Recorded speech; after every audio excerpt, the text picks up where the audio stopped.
अस्सलाम वालेकुम viewers, I am Hina Mahjabeen. I hope you all will be fine. हम study कर रहे हैं MGT 201 फाइनेंशियल मैनेजमेंट का कोर्स, जिसका है module number 6 cash flow analysis and topic number है 124 cash flow from financing activities part number 2। क्योंकि प्रीवियस लेक्चर में हमने जो कैश फ्लो स्टेटमेंट बनाने के लिए जो 3 मेजर कंपोनेंट्स हैं, उसमें से जो लास्ट वन है वो है cash flow from financing activities, उसको स्टडी किया था इन डिटेल। आज हम इसको एग्जाम्पल के थ्रू देखेंगे कि किस तरह से कैश इनफ्लोज और आउटफ्लोज को आप एडजस्ट करते हो। पर टुडेज़ लेक्चर स्टार्ट करने से पहले अगर आप मेरे चैनल पर न्यू हैं दैन प्लीज़ मेरे चैनल को सब्सक्राइब कर दें एंड बेल आइकन को क्लिक करना मत भूलेगा, ताकि upcoming lectures, different assignments, quizzes और पेपर्स के नोटिफिकेशंस आप तक पहुंच जाएं। लाइक भी कीजिएगा, शेयर भी कीजिएगा। ओके जी, let's start from today's lecture. Those activities where we consider cash inflow and outflow while receiving और गिविंग फाइनेंसिंग। यानी फाइनेंसिंग एक्टिविटीज़ में आप देखते हो कैश इनफ्लोज और आउटफ्लोज जब आप फाइनेंसिंग करते हो। When any business arranges financing either through by issuing shares, bonds or taking loans, यानी डेट्स की बात हो रही है, शेयर्स की बात हो रही है, then it causes cash inflow. यानी इक्विटी और डेट की बात हो रही है, जब आप करते हो ये इस तरह की फाइनेंसिंग करते हो तो क्या होता है, कैश इनफ्लो होता है। And when any business company returns any financing, that is by returning the loan और रिटायरिंग द बॉन्ड्स और preferred stocks, then it causes cash outflow. जब आप जो फाइनेंसिंग ली है, डेट्स या इक्विटी है, आपके शेयर्स हैं, बॉन्ड्स वगैरह हैं, जब उनकी मैच्योरिटी पहुंचती है, रिटायर होते हैं, तो आपको पैसे रिटर्न करने होते हैं, यानी देना होता है कैश। तो क्या हुआ, कैश आउटफ्लो हुआ। या फिर आपने किसी से लोन लिया था, उसको किसी न किसी टाइम पीरियड या जो भी स्पेसिफिक टाइम पीरियड गिवन है उसके बाद आपको इसको पे करना होता है, यानी आपका क्या हुआ, कैश आउटफ्लो हुआ। So we have cash inflows as well as cash outflows. We have discussed in detail that from which activities cash inflow and outflow can occur. Here in this lecture, by taking an example, we will try to understand that which activities or transactions cause cash inflow and which activities cause cash outflow. यानी मैंने अब आपको start करने से ही पहले बताया कि आज हम एक एग्जांपल देखेंगे जो कि financing activities, cash flow from financing activities की है। इसमें हम देखेंगे कौन सी चीज़ क्या, यानी किस तरह से क्या चीज़ कैश इनफ्लो हो रही है और क्या चीज़ कैश आउटफ्लो, कौन सा एलिमेंट्स हो रहा है। तो यहाँ पर बताने की बजाय मैं आपको थोड़ा सा यहाँ पर बता देती हूँ कि यही चीज़ें राइट की हुई हैं इस टेबल में, तो मैं आपको यहाँ पर ही टेबल में बता देती हूँ। ठीक है, तो यहाँ पर आई थिंक ये रह गया। अच्छा, ओके। यहाँ फर्स्ट अगर देखें तो cash flow from financing activities आपको गिवन है। यहाँ पर फर्स्ट जो हेडिंग है वो है लॉन्ग टर्म बोरोइंग। यानी मैंने आपसे कहा था, जब आप बोरोइंग, प्रीवियस लेक्चर में बताया था, बोरिंग करते हो यानी किसी से पैसे लेते हो और वो भी लॉन्ग टर्म है, यानी ज़्यादा टाइम के लिए पैसे लेते हो, तो आपके पास क्या होता है, आपके पास बिजनेस में आता है पैसा, यानी कैश इनफ्लो होता है। ठीक है, तो इसीलिए मैंने यहाँ पर प्लस किया। एक और चीज़ बता दो, जब हम प्रीवियस लेक्चर्स में कर रहे थे और इस तरह से ऑपरेटिंग एक्टिविटीज़ और इन्वेस्टिंग एक्टिविटीज़ के बारे में किया था, मैंने आपसे कहा था जो ब्रैकेट में वैल्यूज़ राइट की हुई हैं वो कैश आउटफ्लो को रिप्रेजेंट करती हैं, और विदाउट जो ब्रैकेट हैं वो आपकी कैश इनफ्लो को रिप्रेजेंट कर रही है।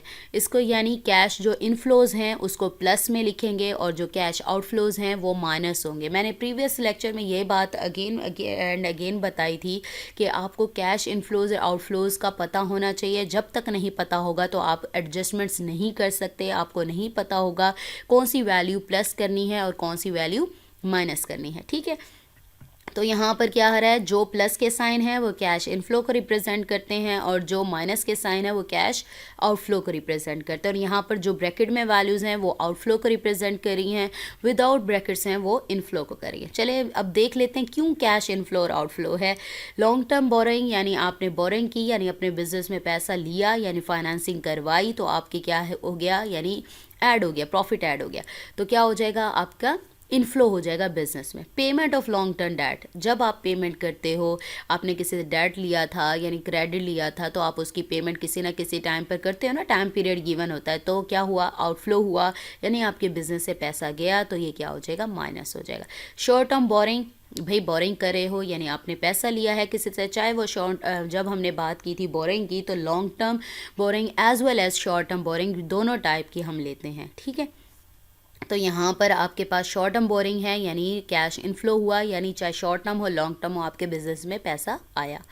इशू ऑफ बॉन्ड्स हमने ये भी पढ़ा था, जब इशू करें बॉन्ड्स को या शेयर्स को तो क्या होता है हमारे पास, ये देखिए इशू ऑफ कॉमन शेयर्स हो जाएं या फिर प्रेफर शेयर्स हो जाएं, जैसे बॉन्ड्स हैं तो आपका कैश इनफ्लो होता है क्योंकि उसके अगेंस्ट आपको पैसा मिलता है, तो इसीलिए कैश इशू ऑफ बॉन्ड्स वो भी इनफ्लो होगा और इशू ऑफ कॉमन शेयर्स वो भी कैश इनफ्लो होगा।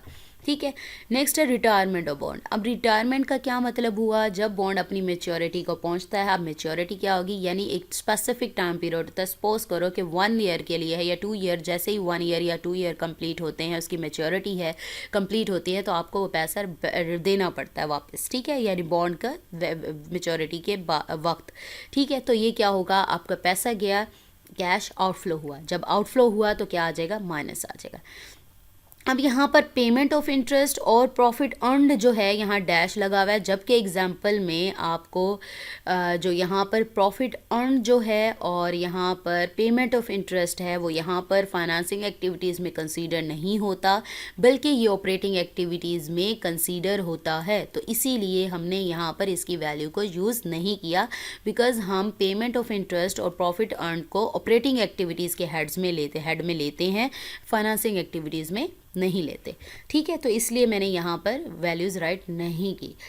ओके, नेक्स्ट हमारे पास पेमेंट है, ये इशू ऑफ कॉमन शेयर्स बता दिए। परचेज अ ट्रेजरी स्टॉक, जब परचेज करते हो यानी आप देखो परचेजिंग करोगे, आपने ट्रेजरी स्टॉक तो वो है जो आपने अपनी मार्केट में सेल कर दी और अगेन परचेज कर रहे हो, तो जब भी आप कोई चीज़ परचेज करते हो तो उसके अगेंस्ट पेमेंट करनी पड़ती है। जब पेमेंट करते हो तो आपका पैसा जाता है, यानी आपके बिजनेस से पैसा गया, मींस कैश आउटफ्लो हुआ, इसलिए माइनस का साइन।